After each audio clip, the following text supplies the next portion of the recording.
जब दो बड़े देश हाथ मिलाते हैं तो तीसरे की नींद उड़ जाती है। आज भारत और अमेरिका की एक ट्रेड डील ने पूरी दुनिया का ध्यान अपनी ओर खींच लिया है। भारत और अमेरिका के बीच ये डील कई महीनों की बातचीत, दबाव और धमकियों के बाद फाइनल हुई है।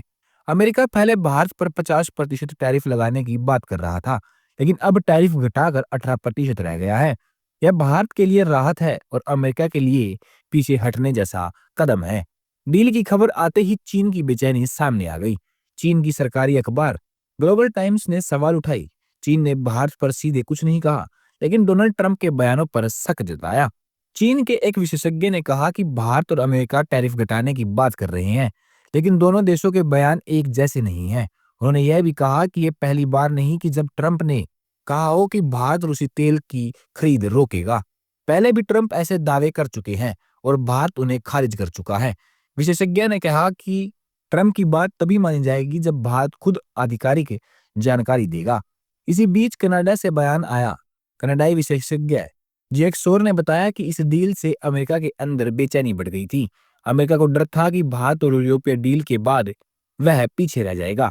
भारत, यूके और यूरोप की डील मिलकर करीब 2 अरब लोगों का बाजार बनाती है। भारत की 1.5 अरब और यूरोप की 50 करोड़ आबादी मिलकर इतना बड़ा बाजार बनाती है, जिसे अमेरिका नजरअंदाज नहीं कर सका।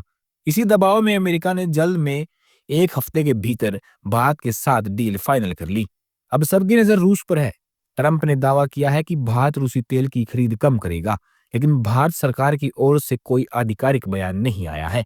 ये सिर्फ एक डील नहीं, बल्कि ये दिखाता है कि भारत अब सिर्फ बाजार नहीं, फैसले लेने वाला देश बन रहा है। सवाल ये है कि क्या ये डील भारत को और मजबूत बनाएगी या आगे नई चुनौतियां लाएगी?